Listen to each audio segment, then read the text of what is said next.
Galavant, the movie.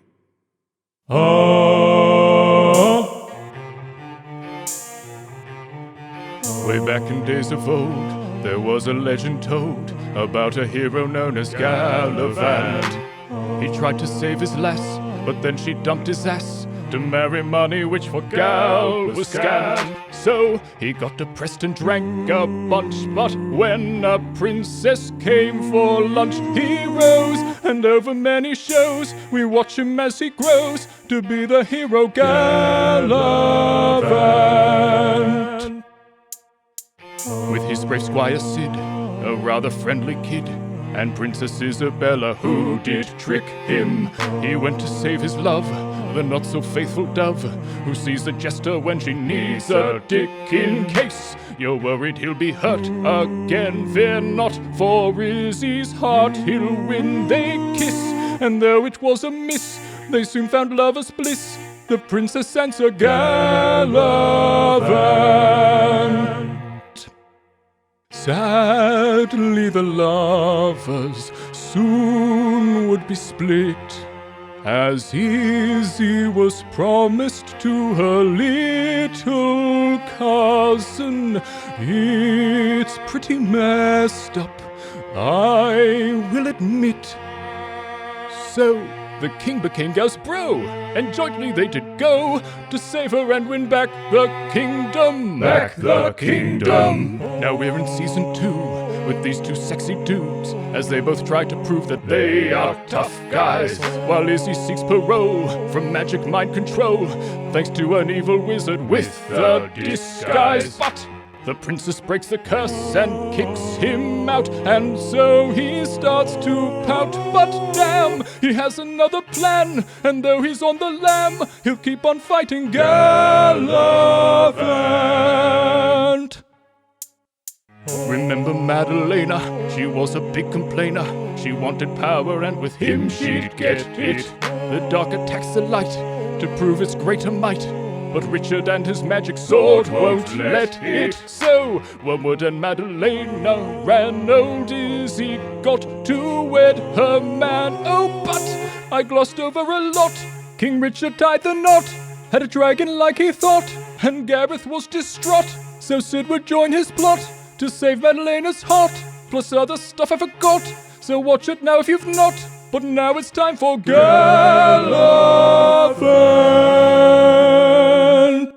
the movie. Fade in, or however you start stuff. We see a charming farmhouse on the countryside.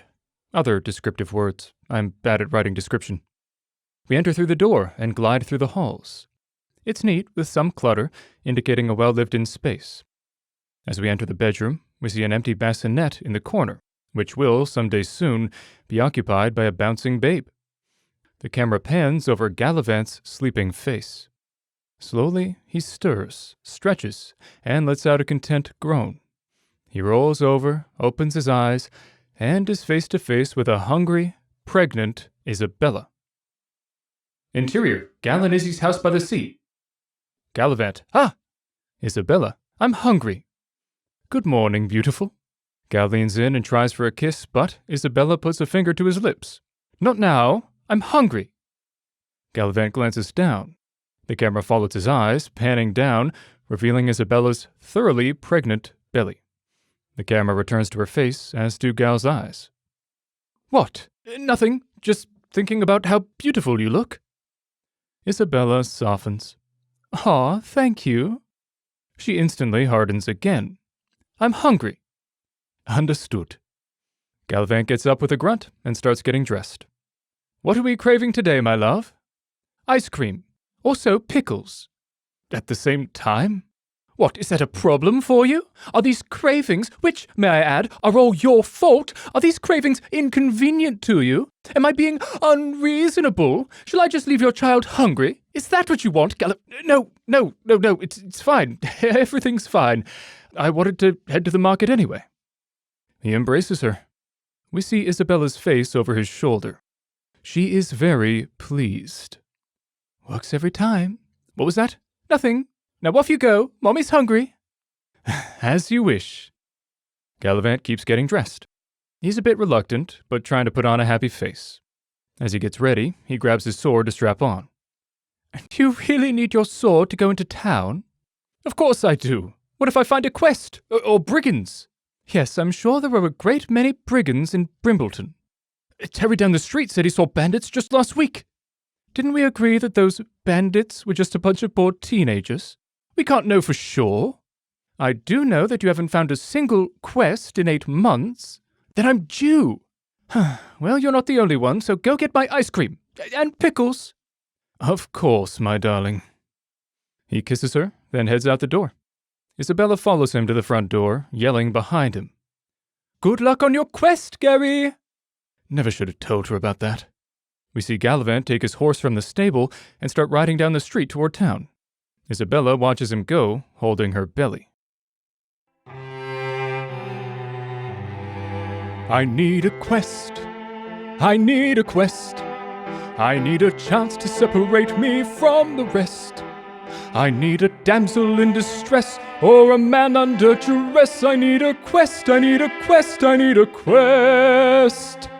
Gal finds a little boy trying to get his cat out of a tree. He climbs up to save the cat, gets a nasty scratch, then tosses it down to the boy. The boy picks it up. Thank you, sir. Mum would kill me if I lost her supper. The boy shoves the cat in his sack, then goes to smash it on a tree. Close up on Gal's face as we hear a smack and a yowl. He flinches. Want to come for supper, sir? No, thank you. More for me, then. Gal starts off again. I need a quest. I need a quest. I need a chance to separate me from the rest. I need a riddle no one's guessed, or a hidden treasure chest. I need a quest, I need a quest, I need a quest. Gal comes upon an old peasant man who rushes up to him. Sir, could I ask you for a favor? Of course, how can I assist you? I seem to have lost an item of great value. If you can retrieve it for me, I would be ever so grateful. Of course, what are you looking for? It's my glasses. I've looked everywhere for them, but they've simply disappeared. Galavant is disappointed. He sighs. They're on your head. The peasant reaches up and discovers that his glasses are indeed on his head. Oh, thank you, Sir Galavant. Thank you. No problem, unfortunately. Gal starts off again. I need a quest. I need a quest. I need a chance to separate me from the rest. I need a stalker who's obsessed, or a perv who grubs a breast. I need a quest, I need a quest, I need a quest. Gal sees a pretty woman fighting over a bag with a dirty-looking man. Gal smacks the man, grabs the bag, and gives it to the woman. He then picks the man up to accost him. Old woman from off-screen. What are you doing? Get off my husband! A woman starts smacking Gal with her purse. What? He was trying to rob someone. He was being robbed, you moron! Gal turns back to the pretty woman, who is now down the street. She turns, waves the bag, and laughs at Gal before darting away. Oh, sorry. He awkwardly dusts off the man, looks around awkwardly, and leaves. I need a quest. I need a quest. I need a chance to separate me from the rest. I need a bandit to arrest, or a lass who's been oppressed. I need a quest, I need a quest, I need a quest, I need a quest, I need a quest. I need a quest. The song ends. Okay, it's literally impossible to find a quest nowadays. Cut 2. Interior, Forgotten Temple. The scene changes abruptly, and we see a sword plunging into a brigand. It's pulled out, and we zoom out to see that the wielder of the sword is none other than Sid. Sid, I think that's the last of 'em! Gareth, yelling over his shoulder. Not quite. The camera pans down to show that he is strangling a man with his bare hands. He gives one last shake for good measure, then drops the man. That's the last of 'em. The pair meets back up, looking around at the bodies of the bandits who had ambushed them. Do you ever think about their families? Nah. Yeah, cool, totally. Me either. Now let's find that treasure. It has to be around here somewhere. Sid pulls out a treasure map and starts looking around the chamber. It says here that the treasure should be in this room, but I can't see it anywhere. Maybe it's buried underground. Gareth starts digging with his hands. Or maybe... Sid gazes around the room until he notices something. He follows it, glancing around the room as a solution to the puzzle forms in his mind. We see his eyes light up. I think I'm onto something. Gareth, if you can just... No, found it. It was buried underground. Gareth lifts a large chest out of the ground and puts it back down as Sid approaches. Oh, that was easy. I was kind of hoping for an elaborate puzzle. Yeah, people suck at hiding stuff. Well, what are you waiting for? Open it. You open it. You're the one who found it. Which means you're the one who has to open it. I'm not getting hit with a farting curse again. That was super embarrassing. At least that wore off quickly. I still cluck like a chicken sometimes, and that happened months ago. Flip you for it. Fine. Gareth goes up to a dead brigand, cuts off his ear, and brings it over to Sid. Can't we use a coin? Nah, this is easier. Is it though? Well, it's more fun. Heads or tails? Which side is heads again? You know, the squiggly bit. All right, tails. Gareth flips the ear, and it lands with a gross splat on the ground. We see their faces from the coin's perspective. Ha! Heads! Open that box, Siddy! Gareth scrambles away while trying to look composed and watches from behind a rock.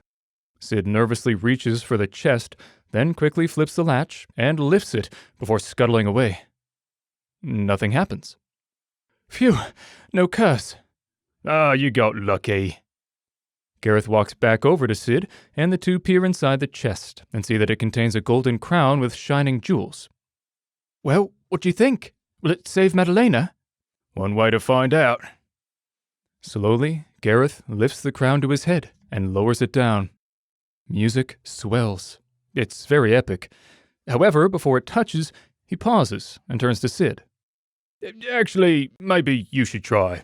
You lost the flip after all. What, because I'm expendable? It doesn't matter if it blows up on Sid's head? Yep. All right. Sid takes the crown.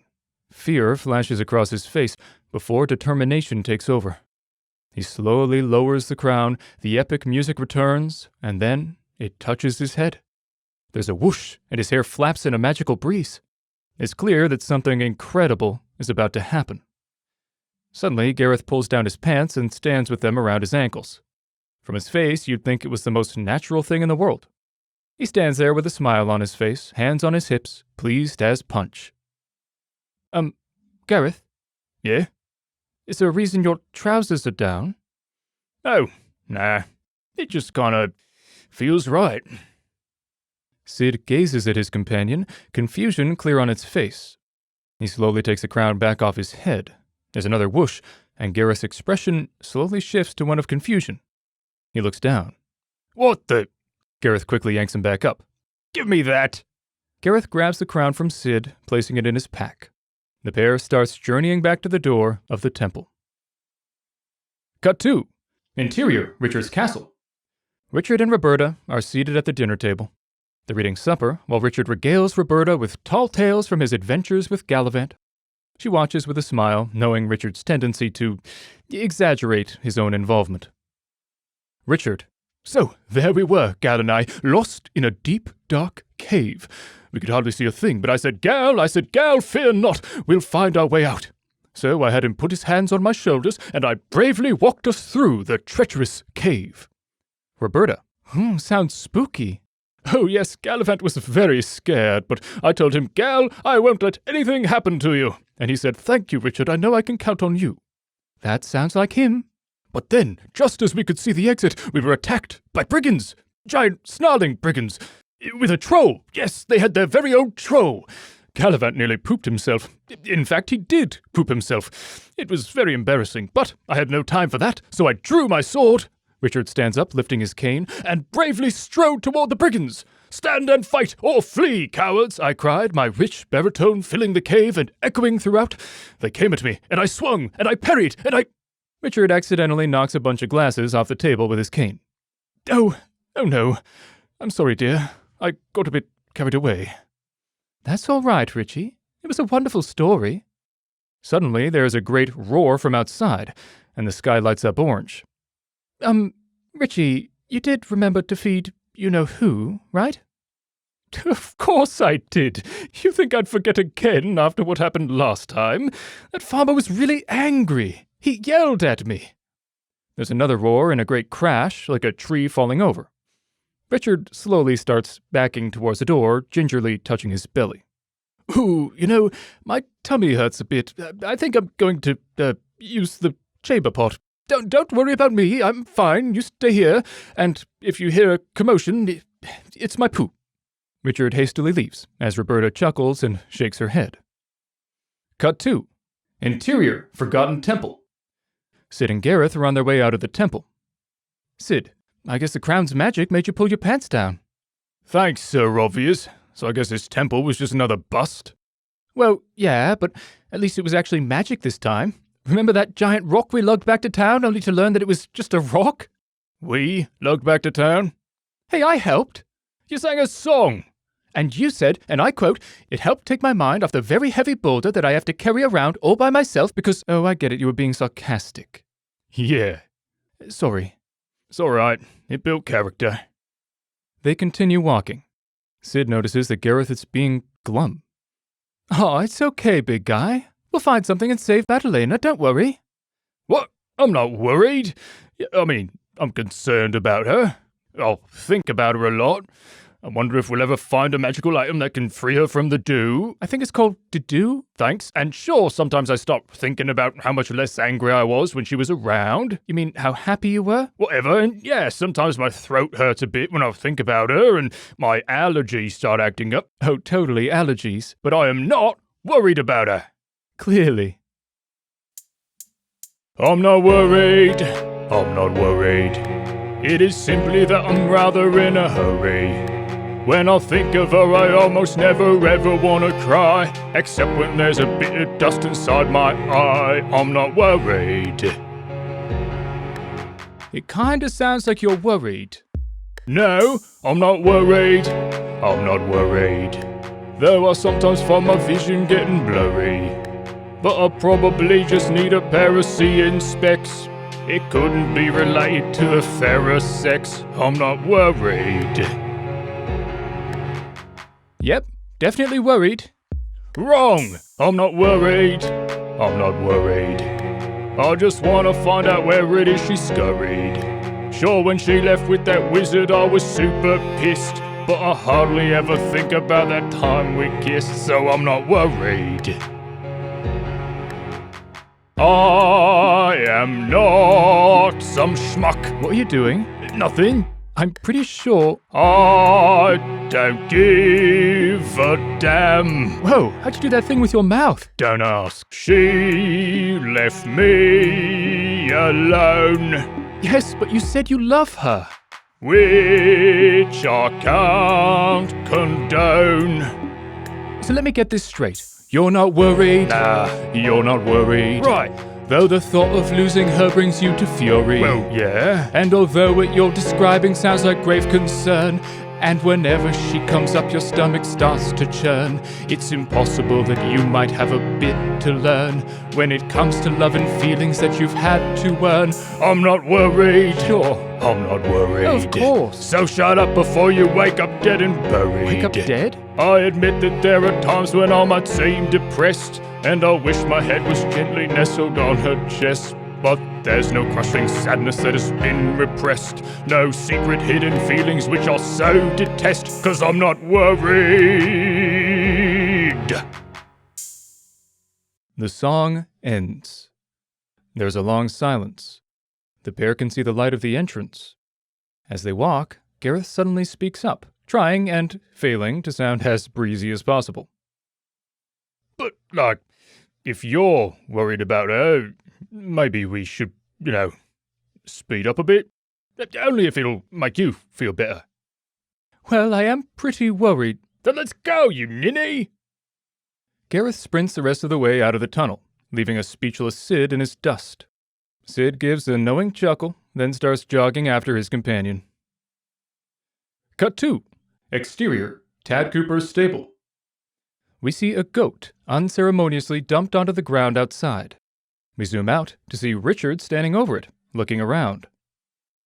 Oh, Tad Cooper! Dinner time! Please don't eat my loyal subjects! I didn't unite them all just for you to eat them!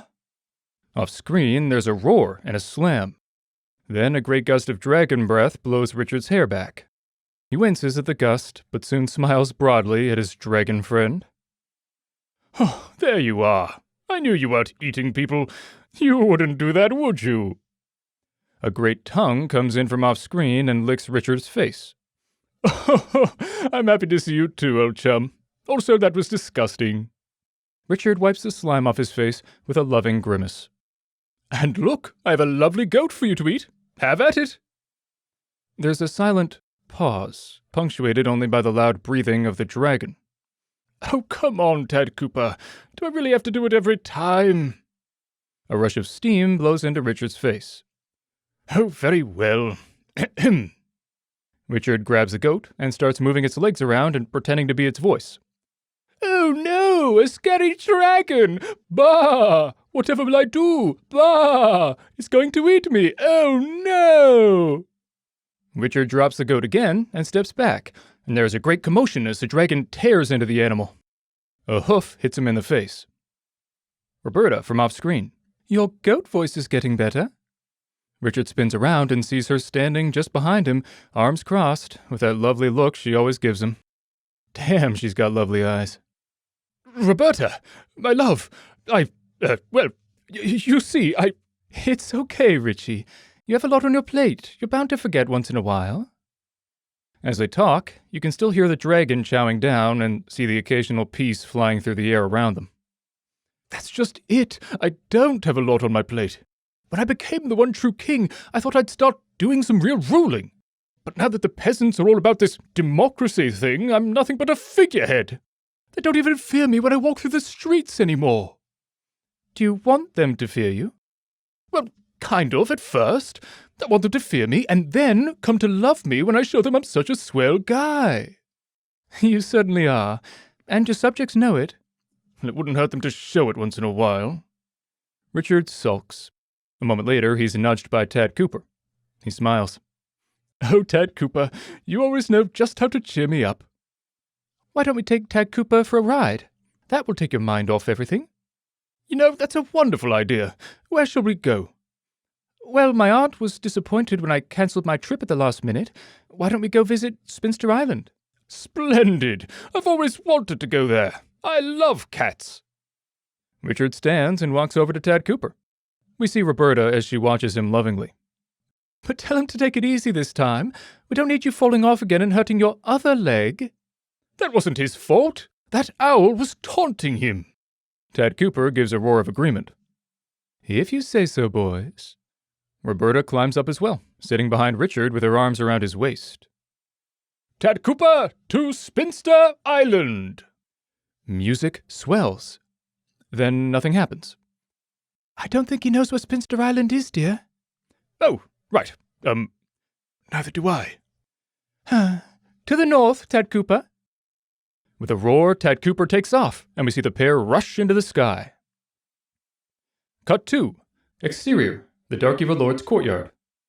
We see the Dark Evil Lord's courtyard. I said that already, you get it.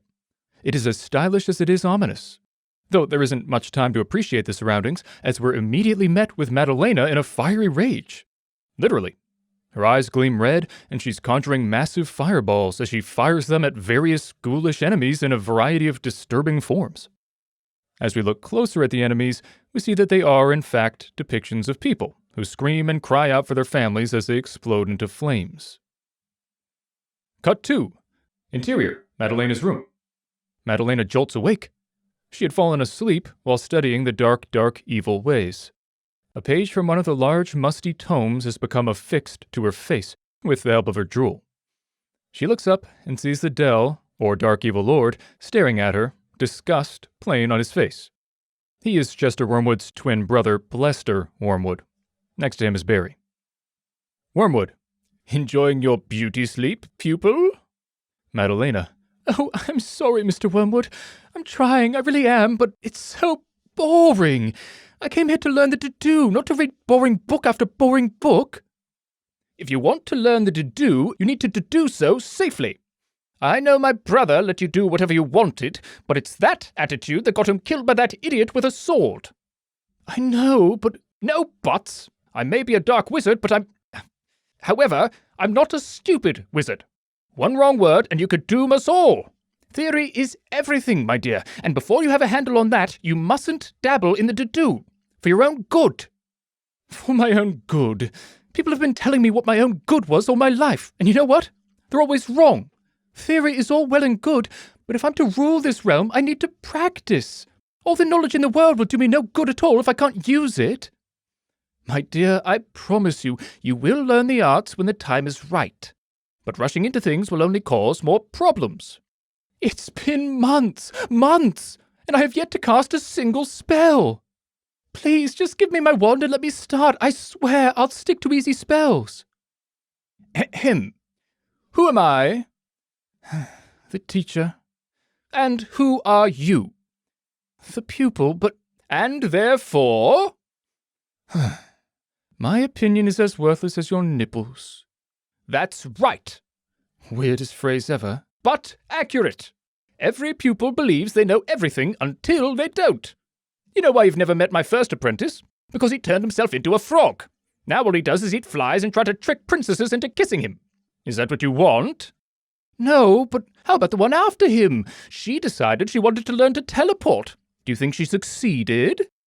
No. Wrong! She successfully teleported to the bottom of the ocean. By the time I reversed the spell, she drowned and been half-eaten by a shark. Is that what you want? No, but then perhaps you should learn from their mistakes and study the theory. You may think you're ready, dear, but that is far from true.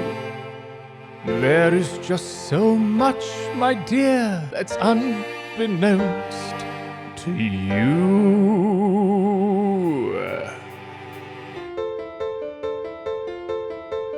'Twas many years ago when I did train a pretty lass with golden locks and twinkling eyes, but hardly any ass. So she decided she would try to cure her curveless hiney, but sadly all she did was make the rest of her real tiny. It's the power of theory. Since when it comes to danger, magic's rife.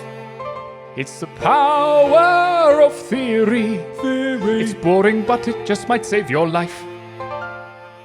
Yes, I understand that, but I'm not finished. 'Twas just a few years later, I met a bright young man. He thought well on his feet, though he seldom had a plan. He thought that he was ready, so he taught himself to fly. And last I saw him, he was falling quickly from the sky. It's the power of theory. Since when it comes to danger, magic's rife. It's the power of theory. It's boring, but it just might save your life. Well, obviously I would test it before... Still not finished. One more disappointment. He could have been quite strong, but he, like you, decided all this reading took too long. And so he thought he'd summon up a rather sexy demon, which soon attacked and left him bruised and sorely out of semen. It's the power of theory. Since when it comes to danger, magic's rife. It's the power of theory. It's boring, but it might just save your life.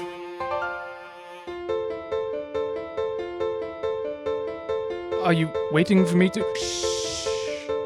You might think it's all great fun to play with magic fire. But there is nowhere you can run once you have gained their ire.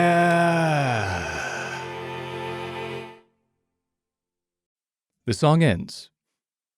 So, pupil, what do you say? Madalena pauses. She looks at Wormwood. She opens her mouth. She closes it again. She takes a deep breath. No, I'm still bored. I want to practice. Then you cannot be trusted with the to-do. Wormwood waves his hand, and Madalena starts choking.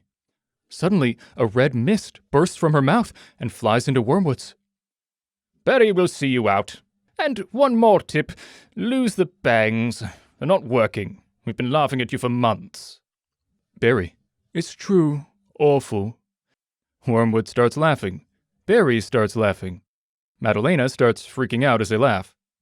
No, Wormwood, I'm sorry. Please, give me another chance. I'm sorry. Madalena starts sobbing and drops her head into her hands.